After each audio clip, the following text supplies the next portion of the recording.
เต้นดิเมื่อยแล้วบ่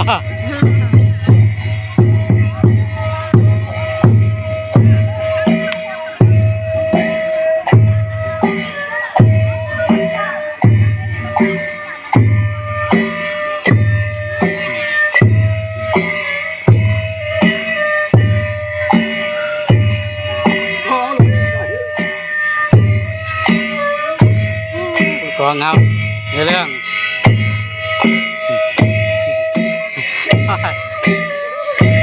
เหลื่อมดอกไฟเนาะ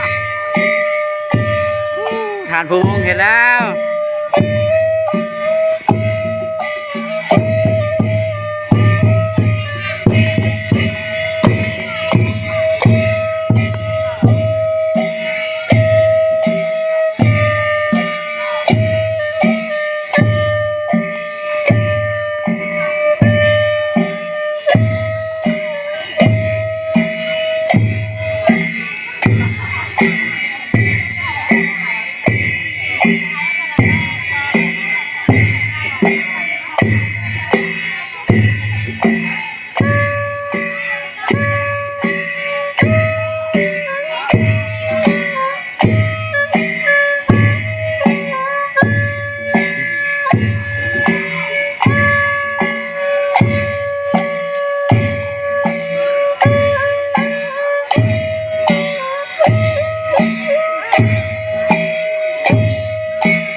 สบายดีพี่น้อง FC บ่าวอาจารย์สมทุกคนมากมายเบิดทุกคนพี่น้องเนาะ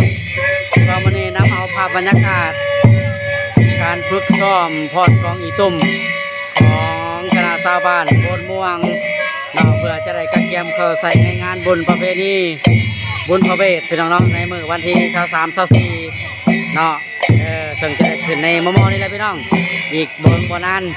เนาะเดี๋ยววันนี้ทางเพิ่นก็ได้ตาพันมียิงบ้านเพิ่นก็ได้ลงมาซ้อมฝึกซ้อมกองอีตุ่มพี่น้องเนาะคือว่าเป็นประเพณีอันดังเดิมของชาวลาวชาวพุทธของพวกเขาเนาะที่ว่ายังลงเรือไว้ให้ลูกให้หลานเบิ่งเพราะว่าบางเขตบางท้องถิ่นก็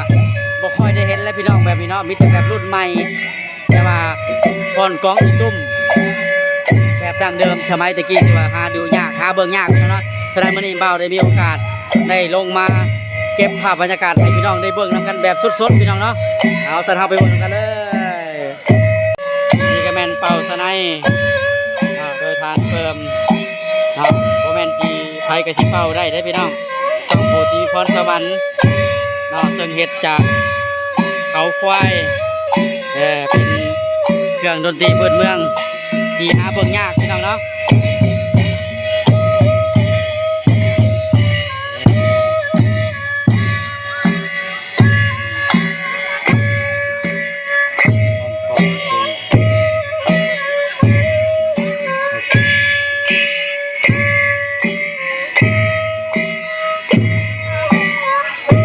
เริ่มเข้ากันเลยพี่น้อง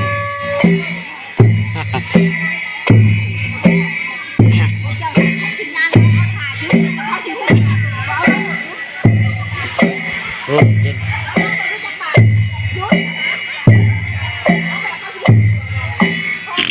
ริ่มเข้าแถวเลยพี่น้อง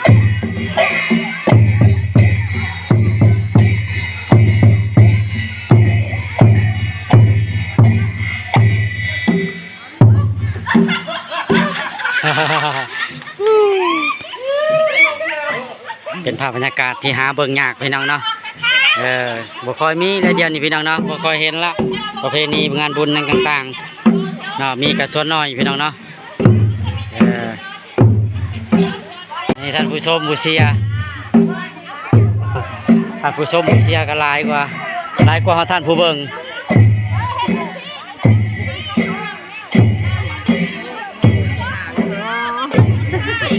ไปได้ไหมอะไรลุกไปพอดเรือเบิ่งจังว่าในใจบ่ เบิ่งในใจเอาเนาะ เบิ่งในใจเอาพวกนี้ยามกลางคืนที่ว่าเพิ่นกำลังเริ่มตกแต่งแล้วพี่น้องตกแต่งโดยลายผ่าตาโลพี่น้องเนาะพุ่นดูมืองานมาเบิ่งเด้อพี่น้องเด้อพุ่นเพิ่นกำลังตกแต่งเบิ่งด้วยนี่แพตาโลแพตามองบ้านเฮาพอดีหอบวัดพี่น้องเนาะวัดก็จะเป็นงามพี่น้องสำหอปราสาทราชวังตกแต่งพี่น้องเนาะก็ได้เจ้าอธิการวัดก็เป็นสร้างเอง แต่งแบบไหนก็ได้เป็นสร้างเองจบมาเองโดยเฉพาะเนาะหาเงินสร้างวัดพี่น้องเนาะแต่ละปีก็บ่แม่นง่ายเบิดตังเท่าไร100 ล้านมูลค่าในการก่อสร้างนี่ก็บ่ง่ายพี่น้องเนาะเพิ่นพาสร้างตัวเห็ดหลังคาก็แล้ว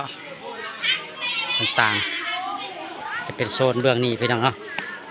ถ้าเบิ่งพี่น้องเนาะพาอยากมาเบิ่งมืองานมือบุญมาชมมาเสียได้พี่น้องเนาะเพราะว่าเป็นงานสุดท้ายเนาะในบริเวณเขตแถวเขตบ้านเฮางานบุญพระเวทเนาะเพราะว่าปีนี้เพิ่นเฮ็ดน้ำล้างหมู่แต่ละปีแม่นต้นเดือน5หรือว่าท้ายเดือน4เป็นเพิ่นจัดโลดพี่น้องเนาะแต่ว่าปีนี้เพิ่นเอาเยินแน่น้อยนึงเพราะว่าอิงใส่สภาพอากาศอิงใส่บ้านเฮาปีนี้คือว่านาแซงแล้วซ่าพี่น้องเนาะตกกลางเดือน5ท้ายเดือน5นี่บางคนก็ยังพันแล้วฝนก็ตกตลอดเนาะเฮ็ดให้ยุ่งยากพี่น้องเนาะบางคนก็เข้าโปะเข้าฝนทำเพิ่นก็เลยว่าแล้วเขาแล้วน้ำซะก่อนจังสิจัดงานก็เลยได้โอกาสเนาะได้มื้อได้วันเนาะวันที่23-24เดือน5สิมาฮอดนี่แหละพี่น้องเนาะมาชมมาเสียได้มีทั้งบังไฟพี่น้องเนาะบังไฟแสนบังไฟหมื่นแล้วก็กระบวนกองอีตุ่มแต่ละบ้าน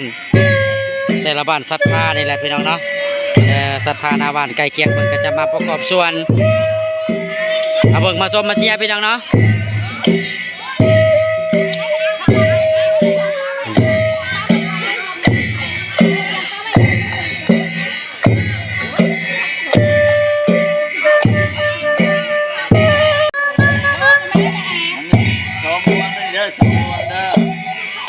คนละขี้ป่ะ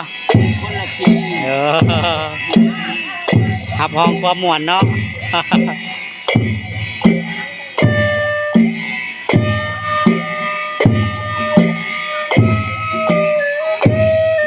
หับประกันความหมวนโดยฐานผู้วง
ผ่อนไปผ่อนมาก็เมื่อยแล้วพี่น้อง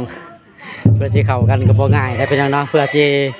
เห็นงานภาพงามๆในงานบุญงานศิลป์ต่างๆก็บ่แม่นเรื่องง่ายได้พี่น้องเนาะเพื่อเพิ่นสิซ้อมเข้ากันก็บ่ง่ายแต่ว่าบัดมื้องานก็คือว่าเลยพี่น้องเนาะบัดเพิ่นใส่ชุดสีเดียวกันมันก็งามไปตะเบิ่งพี่น้องเนาะเพื่อไปเนาะสั่นพี่น้องบันไกลทาชมทาเชียร์มาเบิ่งมาเชียร์นำกันเด้อพี่น้องเด้อวันที่23 24งานบุญพระเวทบ้านโพนม่วงพี่น้องเนาะวันที่23 24ขอเพียงแต่ฝนจะตกคนว่า เพิ่นก็มีการเกี่ยมยังหลายมืออยู่พี่น้องเนาะยังหลายมือเติบมีเวลาซ้อมหลายเติบพี่น้องเนาะนักดนตรีก็เมื่อย เมื่อยแล้วพักผ่อน นักดนตรีก็เมื่อยนักดนตรีก็เมื่อยแดนเซอร์ก็เมื่อย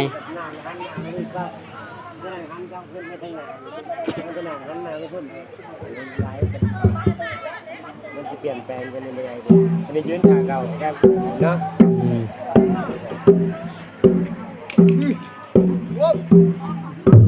ก่อนจะทำธนาขาเก่าแต่ว่ายืนขาเปลี่ยนขา เมื่อยแต่พี่น้องนั่งกูปูกูโปรดอยู่ มีแต่ไว้สกัดมีแต่ไว้สกัด แล้วพระเจ้าพ่อเราวันนี้แท้ยาวกับเปลี่ยนฝัก โอเคพี่น้องสำหรับคลิปนี้ก็เอาสำนีซะก่อนเนาะจะว่าเอาบรรยากาศสำนีให้พี่น้องเบิ่งเอาไว้เมื่อหน้าบ่าวสีลงมาเก็บบรรยากาศให้พี่น้องเบิ่งอีกพี่น้องเนาะบัดมอดมือใกล้ๆบุญพุ่นแหละสำหรับคลิปนี้ขอขอบใจสำหรับผู้ที่ให้การติดตามรับชมเนาะตั้งแต่ต้นจนจบพี่น้องเนาะฝากกดไลค์กดแชร์กดติดตามเป็นกำลังใจสำหรับคลิปนี้ขอขอบใจบ๊ายบายนอนหลับพันดีพี่น้อง